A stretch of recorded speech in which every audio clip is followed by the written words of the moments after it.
تو اس میں یہ ہے کہ حضور نبی کریم صلی اللہ علیہ وسلم ان کو اپنی رحمت کے سائے میں لے گئے. اور ایک لفظ یہاں پہ ملائک بھی آئے گا. ملک کی جمع ہے، جو ملک فرشتوں کو کہتے ہیں، تو ملائک بھی اس میں یہ لفظ جو ہے نا استعمال ہوا ہے. تو اس نظم میں ایز اے ہول بیان یہ ہے کہ اقبال کی نظر میں ایک شہید کا، مارٹر کا کیا مقام ہے، کس لیے وہ اپنی جان دیتا ہے، اور اس کی کیا قیمت ہے قوم کی نظر میں، ملک کی نظر میں اور امت کی نظر میں.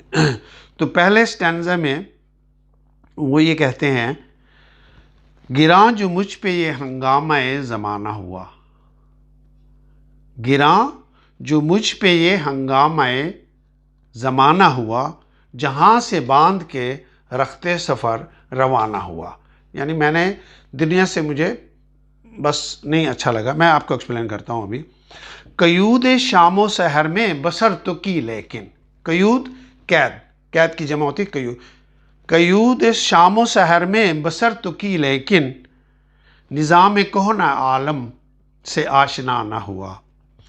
فرشتے بزم رسالت میں لے گئے مجھ کو، فرشتے بزم رسالت میں لے گئے مجھ کو، حضور آیا رحمت میں لے گئے مجھ کو.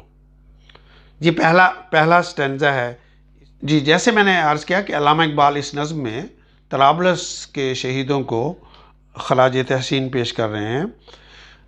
یہ اس وقت کی ٹائم کی بات ہے، تقریباً آپ کی یہ نظم 20ویں صدی کے ابتدائی حصے میں لکھی گئی ہے، 1908 کے تقریباً ٹائم ہوگا. اور اس وقت کمیونیکیشن کا وہ دور تو نہیں تھا، لیکن پھر بھی خبر تو پہنچتی تھی. جس طریقے سے آپ تک یہ بات پہنچی ہوگی، تو وہ اپنے ملک کو اٹالیا یا اردو میں اس کو اطالوی پہ کہتے ہیں، اطالوی استعمار سے نجات کے لیے وہ جدوجہد کر رہے تھے. تو اس میں وہ فرما رہے ہیں کہ میں نے اب میرا دل جو ہے اس دنیا میں نہیں لگتا. یہ عہد کا مطلب ہے یہ وقت، دس ٹائم، دس انوائرمنٹ میرے لیے ناقابل برداشت ہو گیا ہے.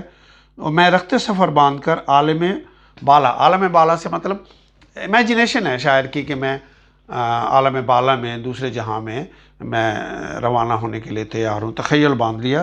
تو اس تخیل کو یہ کہتے ہیں کہ میں دنیا کے یہ جو فکس نظام ہے، جسے ہم کہتے ہیں 7 days a week، 9 to 4، صبح شام ہو رہی ہے، زندگی ختم ہو رہی ہے، تو میں اس سے فیڈ اپ ہو گیا ہوں. قیود و شام و سحر میں بسر تو کی لیکن، نظام کہنہ عالم سے آشنا نہ ہوا. یعنی مجھے اس میں میرا دل نہیں لگا. یہ فرسودہ نظام ہے، اس سے میں مانوس نہیں ہو سکا، تو میں عازم سفر روانہ ہوتا ہوں. تو اب اس کے لیے دیکھیے انہوں نے پھر کیا کیا. خود تو انسان نہیں جا سکتا اڑ کے، آسمان میں چلا جائے گا.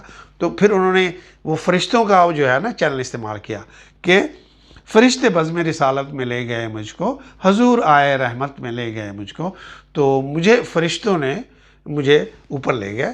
اور ایکچولی وہ عام آدمی کو انڈرسٹینڈ کرنے کے لیے یہ سیگا انہوں نے استعمال کیا فرشتوں کا، کہ مجھے فرشتے لے گئے وہاں پر. ظاہر ہے انسان تو نہیں جا سکتا، لیکن وہ تخیل کو اور اپنے پیغام کو پہنچانے کے لیے ایک پوری یہ چیز کریٹ کی کہ مجھے فرشتے نبی کریم صلی اللہ علیہ وسلم کی خدمت میں لے گئے اور میں ان کے سامنے حاضر ہوا. اب یہاں پر آپ کے کلام سے کافی یہ ہے کہ آپ کو بہت عقیدت تھی نبی کریم صلی اللہ علیہ وسلم کی، اور آپ جو ہے ان کے نعتیں بھی کہی انہوں نے، اور آپ بعض دفعہ اشکبار بھی ہو جایا کرتے تھے. تو لیکن ان کو یہ دیکھیے اس میں جو وہ کہنا چاہ رہے ہیں کہ ہماری حالت کیا ہے، یعنی ہمارا عمل کیا ہے، ہم کہاں ہیں. اور اس میں وہ اپنی عاجزی، انکساری اور خاکساری اور شرمندگی بلکہ وہ ظاہر کر رہے ہیں کہ ہماری امت کا کیا حال ہے، ہم کیا کر رہے ہیں. اس وقت میری سمجھ کے مطابق خلافت کا زمانہ تھا، جب کہ خلافت تقریباً ختم ہونے والی تھی. تو بڑی کس پرسی کا زمانہ تھا، لوگ کے حالات خراب تھے، کولونیزم بھی ختم ہونے والا تھا اور تحریک خلافت ختم ہونے والی تھی. تو بلکہ سب کانٹیننٹ میں اس وقت تحریک ہجرت شروع ہوئی تھی، people decided to leave that place. انہوں نے کہا کہ اگر خلافت قسم ہوتی ہے تو ہم یہاں رہتے نہیں ہیں. تو اس لیے ہمارے جو کچھ آباء و اجداد ہیں، یا آپ کو کوئی ایسے دوست ملیں گے جو لوگ موریشیس میں یا کہ کینیا میں یا ایسے کنٹریز میں جا کے سیٹل ہو گئے. یہاں پر آج بھی ہم جن لوگوں سے ملتے ہیں بعض کہتے ہیں، اور وہاں پہ مسلمان ہیں، وہ کہتے ہیں ہمارے باپ دادا اصل میں پیچھے سے انڈیوائیڈڈ جو ہندوستان، پاکستان، بنگلہ دیش اور انڈیا پہ مشتمل تھا، وہاں سے آئے ہیں. تو اب آپ تخیل مینس امیجن میں، جو بچے مطلب ہے یا بڑے بزرگ جو بھی سن رہے ہیں، وہ ان کو یہ ان کا تخیل جو شاعر کا تخیل ہے وہ عام آدمی کے تخیل سے فرق ہوتا ہے. اور یہی خوبصورتی ہے شاعر کی، کہ میں جو بات ابھی 1 گھنٹے میں بھی بیان نہیں کر سکتا، شاعر اس کو 2 لائنوں میں بڑی خوبصورتی سے بیان کر دیتا ہے. اور اس لیے جب کبھی آپ کو مشاعرے میں جانے کا موقع ملے تو جب لوگ شعر پڑھتے ہیں تو پھر جو سامعین ہیں وہ پھر سر دھنتے رہ جاتے ہیں، پھر واہ واہ کی آوازیں آتے ہیں، بیکاز کہ اس نے جو 2 لائنوں میں بات کر دی ہے وہ ایسی ہوتی ہے کہ وہ پوری کہانی پر مشتمل ہوتی ہے. تو ہم دوسرے سٹینزا کی طرف بڑھتے ہیں. تو جب کہتے ہیں کہ میں حضور صلی اللہ علیہ وسلم کی خدمت میں پیش ہوا، کہا حضور نے اے اندلی پہ باغ حجاز، کلی کلی ہے تیری گرمی نواس گداز. کلی کلی ہے تیری گرمی نواس گداز، اڑا جو ہمیشہ سرخوش جام والا ہے دل تیرا. فتادگی ہے تیری غیرت سجود نیاز، اڑا جو پستی دنیا سے تو سوئے گردوں. اڑا جو پستی دنیا سے تو سوئے گردوں، سکھائی تجھ کو ملائک نے رفت پرواز. فرشتوں نے تجھے اڑانا سکھایا، اسسٹ کیا تمہیں. نکل کے باغ جہاں سے برنگ بو آیا، تو خوشبو کی طرح اور تیرا کلام ہم تک پہنچا ہے. نکل کے باغ جہاں سے برنگ بو آیا، ہمارے واسطے کیا تحفہ لے کے تو آیا. تو یہ دوسرا سٹینزا ہے اس نظم کا. تو اس میں علامہ اقبال نے یہ نقشہ کیا ہے کہ مجھے جب وہ فرشتے نبی کریم صلی اللہ علیہ وسلم کی خدمت میں لے گئے تو آپ نے فرمایا بے شک تم میرے گلستان حجاز کی بلبل ہو. آپ کا کلام، یعنی تھوڑا سا انہوں نے اپنے آپ کے بارے میں یعنی کہا ہے کہ ان کا کلام پوری امت میں، پورے پاکستان میں، ہندوستان میں، کیونکہ آپ نے فارسی میں بھی شاعری کی، ایران میں ہر جگہ جو ہے پڑھا جاتا تھا، سنا جاتا تھا. اور تیرے نغموں یعنی شاعری ہماری محبت سے سرشار ہے، اور تیری شاعری سے ملت کا ہر فرد بے شک متاثر ہوا ہے. اور یہ بات تو ٹھیک ہے، یہ کارنامہ تو نے انجام دے دیا، یہ بہت عظیم ہے، اور تیرا دل ہمیشہ ہماری محبت میں سرشار رہتا ہے. تیری خاکساری اور انکساری 1000 ہاتھ سجدوں کے لیے باعث رشک ہے. یعنی کہ ایک جگہ نماز ہوتی ہے اور لوگ سجدے کرتے ہیں، عبادت کرتے ہیں، یہ بھی ہے اللہ تعالیٰ کا حکم ہے، لیکن جو پیغام دینا ہوتا ہے ان وائڈر کمیونٹی کو، اور یہ جو لوگ شاعر ہوتے ہیں یا لیڈر ہوتے ہیں وہ جو کام کرتے ہیں، تو یہ بھی نبی کریم صلی اللہ علیہ وسلم اور ہمارے اللہ تعالیٰ کی نظر میں بہت ہی پسندیدہ فعل ہے. تو آپ نے کہا کہ ہمارے لیے آپ کی جو انکساری ہے وہ ہمارے لیے 1000 ہاتھ سجدوں سے باعث رشک ہے. تو زمین کی پستی سے اڑ کر یہاں پہنچا ہے، اور تجھے فرشتوں نے بلند پروازی سکھائی ہے. بے شک تو باغ دنیا سے خوشبو کی طرح اڑ کر یہاں آیا ہے. نکل کے باغ جہاں سے برنگ بو آیا. بے شک تو اس دنیا سے ایک خوشبو کی، یعنی تیرے شعروں کی، تیرے کلام کی خوشبو ہم تک پہنچی ہے. ہمارے واسطے کیا تحفہ لے، لیکن یہ تو بتا ہمارے لیے کیا لائے. کیا ہے کچھ ایسی چیز جس کے لیے تو پراؤڈ ہو، میری خدمت میں پیش کر سکے میری قوم، میری امت کی؟ تو کیا ہونا تھا پاس. تو تیسرے سٹینزے میں پھر وہ اپنا حال بیان کرتے ہیں. تو وہ فرماتے ہیں، یہ آخری بند ہے اس کا: حضور دہر میں آسودگی نہیں ملتی. حضور دہر میں آسودگی نہیں ملتی، تلاش جس کی ہے وہ زندگی نہیں ملتی. تو کوئی بھی انسان یہاں پہ مطمئن ہے بھی نہیں ویسے بھی. حضور دہر میں آسودگی نہیں ملتی، تلاش جس کی ہے وہ زندگی نہیں ملتی، ہزاروں لال و گل ہیں ریاض ہستی میں۔ دنیا کے اس چمنستان میں آپ کو قسم قسم کے رنگ و بو لوگ ملیں گے۔ آگے کیا کہتے ہیں دیکھیے، وفا کی جس میں ہو بو وہ کلی نہیں ملتی۔ سنسیئر لوگ، پیشنیٹ، ہمدرد، وفادار کہاں ہیں؟ نہ پہلے تھے نہ اب ہیں۔ ہزاروں لال و گل ہیں ریاض ہستی میں، وفا کی جس میں ہو بو وہ کلی نہیں ملتی۔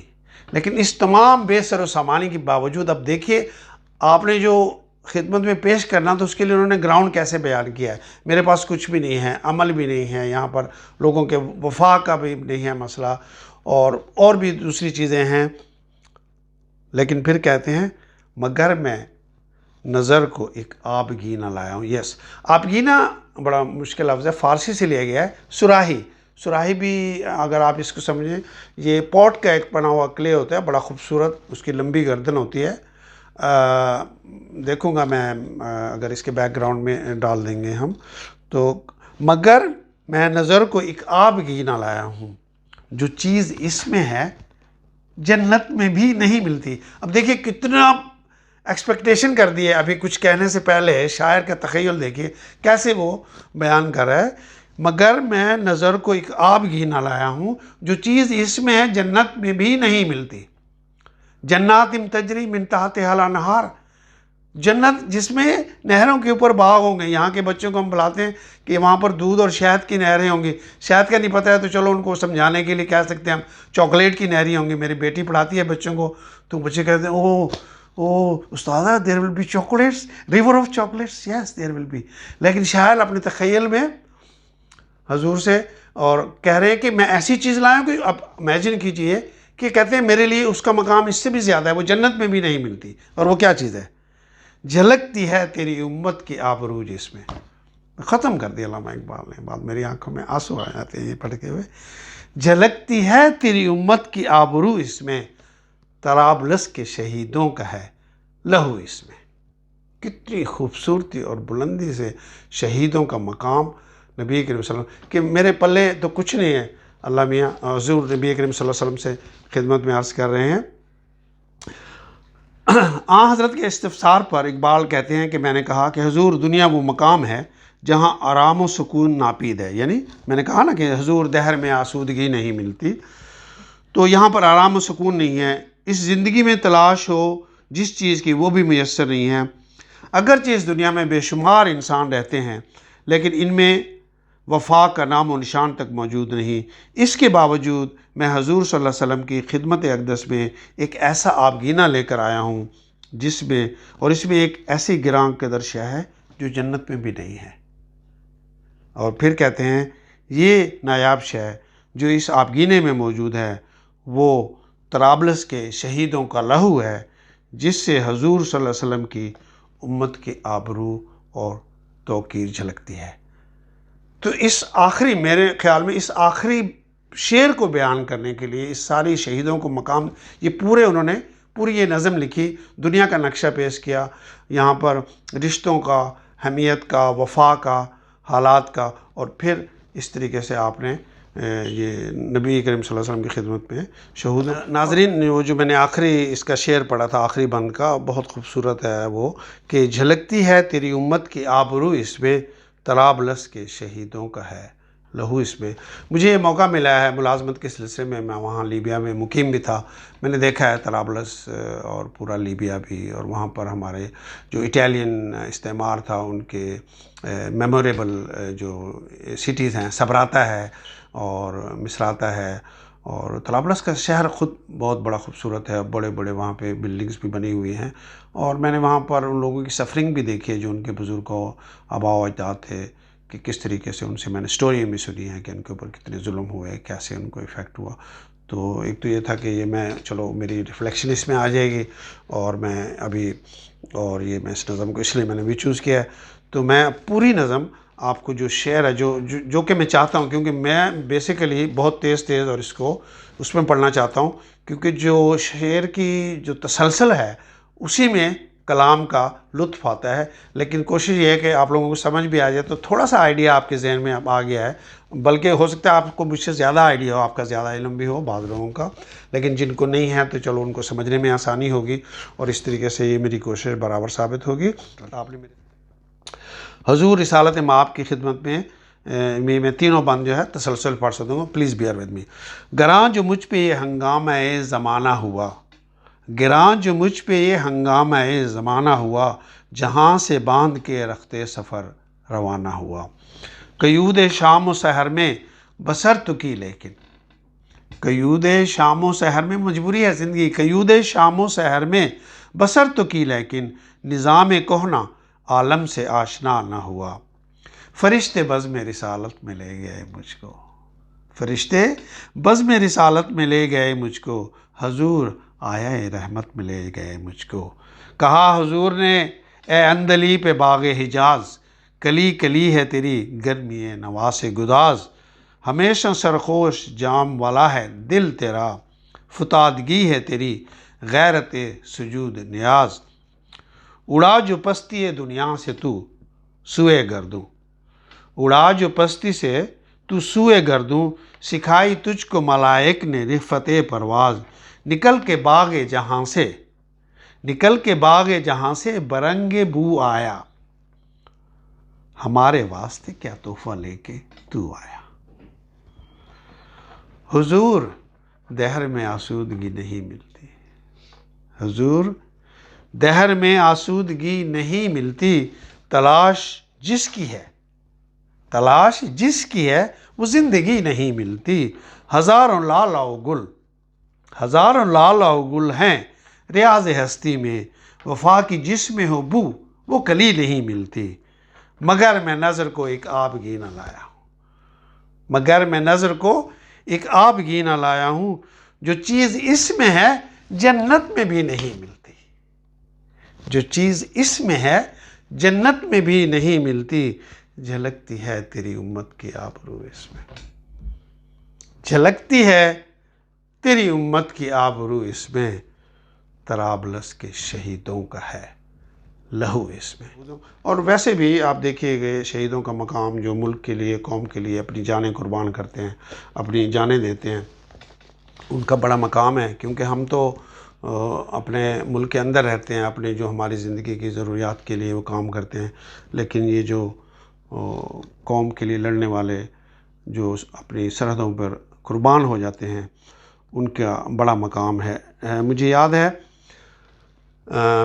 اسی طریقے سے ایک بہت نغمہ مقبول ہے جو نور جہاں نے کہا تھا شہیدوں کے لیے کہ سرفروشی ہے ایمان تمہارا، سرفروشی ہے ایمان تمہارا، جرتوں کے پرستار ہو تم، جو حفاظت کرے سرحدوں کی وہ فلک بوس دیوار ہو تم. اے شجاعت کے زندہ نشانوں میرے نغمے تمہارے لیے ہیں. سامعین، میں کوشش کی ہے اس کو کچھ ایکسپلین کر سکوں، اور اس کو آپ لائک کیجئے. آپ